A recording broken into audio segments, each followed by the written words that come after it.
conference. Do I need that? Got it.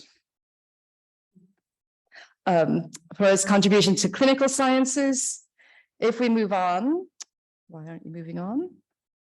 To 2013, he was one of the keynote speakers at this conference while still organizing it, looking at clinical techniques for improving diagnosis and management of human envenoming. And 2015 was the IST, I think I said 2016. So it was 2015 I first got involved. And we had a really beautiful conference here in Oxford.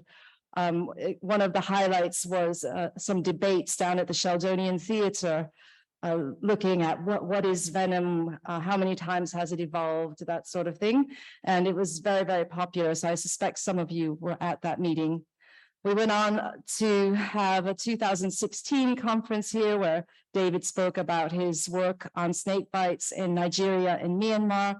And of course, over the years, through his amazing range of colleagues and doctors and people he's worked with in these various countries, he was able to bring them in various symposia and to give talks and to let them come to this forum they might not have been able to come to. He nominated David Theakston for a Lifetime Achievement Award. At that point, John Harris, he nominated in 2017. He spoke more about his work on snakebite and venoming on the human nervous system. He went on in 2019 to get funding from the Hamish Ogston Foundation, who became a single funder for this conference, and was very important work again on snake bites. And in that 2019 meeting, we also launched a really important documentary that was one of the contributing, followed snakebite being reconsidered a neglected tropical disease by the World Health Organization.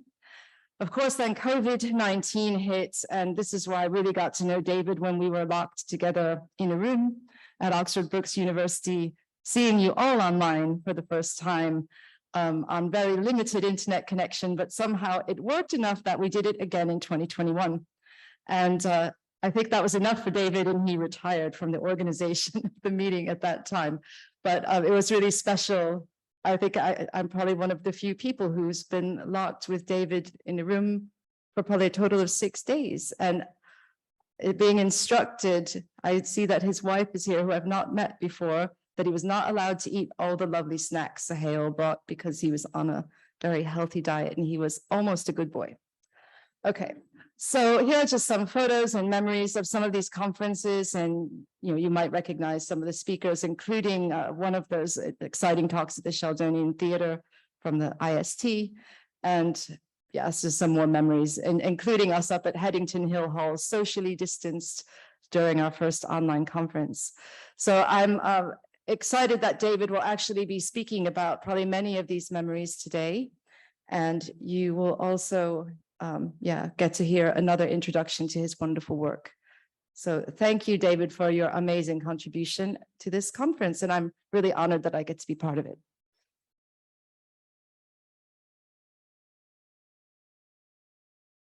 So I don't have the next speaker that is introducing David, I think. Is coming. David Williams. So David Williams, I don't have a oh, I thought David was speaking. Okay. Oh, David's not speaking. Never mind. I was confused on my schedule. I thought he was saying a word.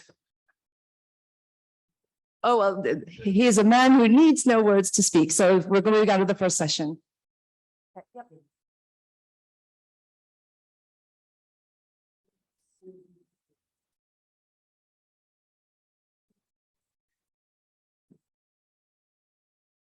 I nearly got out of this.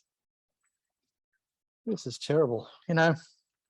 When Sahel said, could I spend 10 minutes and talk about David and his career, I was somewhat reluctant to take that task on. But then I remembered I hate funerals. And if I cock this up, I won't have to do the eulogy. So getting this right at the same time is not going to be an easy feat. After all, how do you condense 120 years into just 10 minutes? But anyway, let me tell you a little bit about Professor Sir David Allen Warrell. KCMG, DM, DSC, FRCP, FRCP Ed, FMed Sci. Well, he was born in Singapore just before World War II. He and his family withdrew to what was then Ceylon briefly at the outbreak of hostilities and eventually returned to the UK, which is where he grew up and where he, of course, went to school.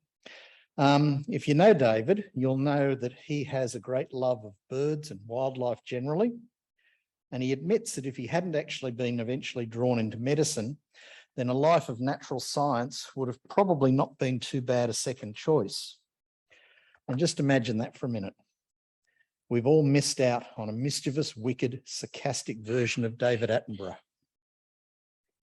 In any case, David, who attained a last-minute place in Oxford, probably through wit, guile and hard work, went on to start with a first-class honours BA in animal physiology, which he got in 1961. This was followed by his medical degree in 1964 through Oxford and St Thomas Hospital, London Medical Schools. He then went and trained in respiratory physiology and chest medicine at Brompton Hospital, the Royal Postgraduate Medical School and Hammersmith Hospital. And in 1968, he got his first excursion overseas to the tropics, studying complications in patients with louse-borne relapsing fever in Ethiopia. Remarkably, he then spent 1969 and part of 1970 in San Diego, the University of California, studying respiratory physiology in diving mammals, so seals and so forth, and fish, working on, and wait for this, a NASA project on the respiratory physiology of astronauts who would be orbiting the Earth. He came down to Earth, thankfully, 1970 to 1974, and then again in 1977 worked in Zaria in northern Nigeria, both as a lecturer and a physician and as a researcher on things like bacterial meningitis, emerging tropical asthma, rabies, and among other things, snakebite. And if you talk to him, he will tell you that his first experiences with snakebite were profoundly shocking, were tragic and illuminating at the same time. Indeed, they've set him down a path for which we who know and respect him are immensely thankful, because for 50 plus years, David has been the most influential and hardworking champion for the otherwise forgotten and disempowered victims of snakebite that we could have ever had on their side.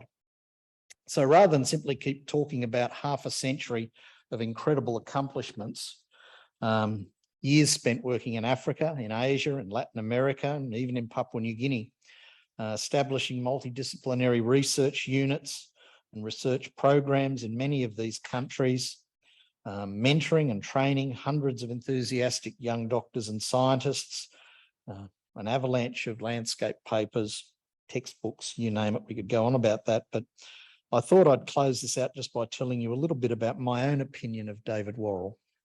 So David, now's the time for your earplugs, mate. I've actually had the tremendous privilege to have known David for 28 years. We first met when I was pursuing my own passion for venomous snakes, literally playing with them most of the time, running a company that produced snake venoms for research laboratories in Cairns in North Queensland. We actually met, not in Australia, but in Tel Aviv, of all places, my first IST World Congress. And it didn't take him very long to size me up and call me out. In between his rather brutal inquiry into whether my Australian ancestry was proof of a British colonial convict ship pedigree, he immediately questioned the legitimacy of my interest in snakebite from the safety of North Queensland, when he said, if you're serious at all, you need to be 90 minutes further north in Papua New Guinea, where there's a real problem, not an imagined one. And so a year later, I went to Papua New Guinea, thanks to David. Found my real calling and passion for the cause of snakebite victims. And as he's done with a lot of others, David has both been a mentor, a friend, an inspiration, and a good teacher. He's encouraged me when nobody else would, persist and prevail. At the bedside of patients where we've been together, he's taught me invaluable lessons about the clinical features of envenoming, but also about how our patients must be accorded respect, courtesy, and dignity. all at the same time while he continues to gleefully remind me that I'm a mere Antipodean convict descendant, my chances of ever amounting to anything are somewhat permanently hamstrung. Apparently, even my liking for the Canon camera platform, which he's come to know about through our safaris in Africa together, underscores this genealogical disability, which all I can say is, David, nick on off. But putting our differences aside, David has lived a life in service of his patients and the underrepresented, neglected and disenfranchised victims of snakebite, rabies and many other tropical diseases. And often, although he probably doesn't mention it much, to the disparagement of his colleagues. I remember once when we were at a meeting in Boston, the air was palpable with the disinterest in what we were trying to talk about, which was snakebite, of course. But his good humour, his generosity of spirit more than make up for poor judgment when it comes to photographic equipment, and his choice of friends. I, like many others, owe him an invaluable debt of gratitude for the impact that his guidance and encouragement have had on my life. I'm very proud to call him my friend. So please put your hands together and join me in thanking David for many years of service to medicine and particularly to the neglected victims of snakebite and other tropical diseases. Thank you.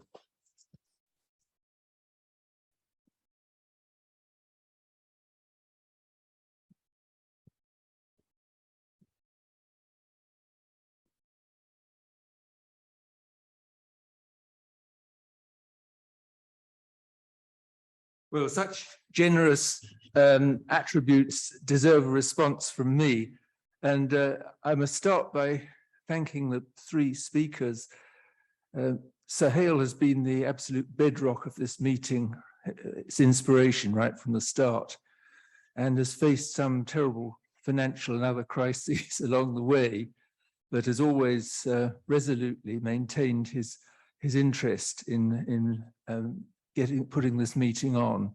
And I think Sahel is the unsung hero of the Oxford meetings, including probably our largest effort, which was the 2015 International Congress. So thank you very much, Sahel. It's been marvelous to work with him. And he's an extremely humble person, and he's put his own financial solvency on the line more than once for the sake of this meeting. Anna Nakaris, yes, Anna saved us in a way when we were running out of Oxford legitimacy, and I was certainly getting long in the tooth. And Anna, who is a proper Oxford person, as you heard, she's from Brookes University. And about the same time, Eddie Rowan, I'm sorry he's not here today because he was the co-founder of this meeting. Eddie Rowan had the inspiration of inviting Rita to join us from Brazil. And of course, all those elements of Brazilian magic and charisma and charm. I won't go on, or I'm getting onto the side of the woke people who are getting upset. But certainly Rita has been an enormous help to this meeting. And finally, David Williams. Well, he's been a really staunch and loyal friend to me ever since we bumped into one another initially at that Tel Aviv meeting in 1994. And in a way, David is the genuine article. I've handled snakes, I've milked them, I've sought venomous snakes in the wild, but amongst all the gifted snake catchers and snake handlers, including some of the Australian classics, I think David is the most expert. He's a man, and I'm glad he's now given it up. He had one near fatal encounter which warned him off. But in the days when he handled snakes, it was a really magic. It was almost an art form to see the way he would bare hand handle venomous snakes, including mainland taipans in Australia and elsewhere. And David Williams, like his namesake David Theakston, have been extraordinarily tolerant of my personality, my foibles, my irritability and impatience, and my impossible demands over so many years and in so many different countries. I'm so grateful. And of course, David was responsible for founding the Global Snakebite Initiative, which with other important players, including the Liverpool group, Rob Harrison, who organized the famous, very important strategic meeting in Cambridge, and the Wellcome Trust. Very glad that Nick Kamak is here today, representing extraordinarily generous and exciting, I'd like to call it an investment by the Trust in snakebite. And in the audience, I see so many old friends. I embarrass you all by mentioning you, but people like Juan Calvete, who's been a very loyal colleague on the laboratory side. I've always tried to bridge the artificial gap between laboratory and clinical toxinology, although clearly my loyalties are very much on the clinical side. And very glad to see some antivenom producers here, because, you know, without production of antivenoms for the market, speaking about snakebite management would be entirely futile. So Ian Cameron and Juan Silvanez, we're very glad to see people here who actually spend their careers, their business lives producing antivenoms. And I could go on. I'm glad to see that the real presence here, as opposed to the virtual, is as international as ever, with some new friends to the meeting, like my dear friend, Dr. Zuhair Amr from Jordan. We're bringing in new countries year by year and really creating an extraordinarily powerful international network. In the interests of, as far as I'm concerned, I've got a very narrow focus. My focus is on the snake-bitten patient. First of all, preventing her or him getting there in the first place. We'd like to prevent snake bite. But secondly, making sure that when she or he arrives at a medical facility, having been bitten and possibly envenomed, we can provide well-trained junior staff. And my goodness, I've had the privilege of working with so many of them in the tropical countries where I've lived and worked, able young medical workers who are sufficiently trained and sufficiently well supplied with the drugs and particularly the antivenoms they need to save the patient and to limit the amount of physical and, one hopes, psychological morbidity. So, I mean, to say that I was surprised by receiving a knighthood at my very advanced age would be an understatement. I think they were almost too late, actually, because you can't get a posthumous, that means an after-death knighthood. So they timed it a bit too precisely, I think, as I feel these days. And that's one of the reasons why I reluctantly withdrew from organizing this marvelous meeting, which I think has achieved so much over the years. But of course, my knighthood is in my name, but anyone who knows how I work, anyone who knows my career structure realizes that by far the most important and most deserving person is my wife, Mary, who isn't just a total support psychologically, and my goodness, I need psychological support, but she provides almost everything else, including professional support in setting up our laboratory in Thailand and pursuing her own very successful career as an expert on rabies vaccines and rabies encephalomyelitis. So I'm extraordinarily grateful to Mary, and of course, she's the one who should have got it. On the other hand, if she'd been made a dame, I wouldn't have got anything. I'd still just be Mr. Warrell, whereas I'm knighted, and so Mary is at least Lady Warrell, so she gets a tiny morsel of credit from what is really due to her. So anyway, many thanks. Great surprise to be greeted by this avalanche of very kind, unbelievably kind comments. I didn't know you all cared, actually. Thank you very much. How do I end this? I'm extremely grateful. I'm grateful to you all for being here, the people online, including many other old friends from all over the world, and to the Oxford meeting for providing a platform in which we could entertain our shared passion for all aspects of venoms. Thank you very much.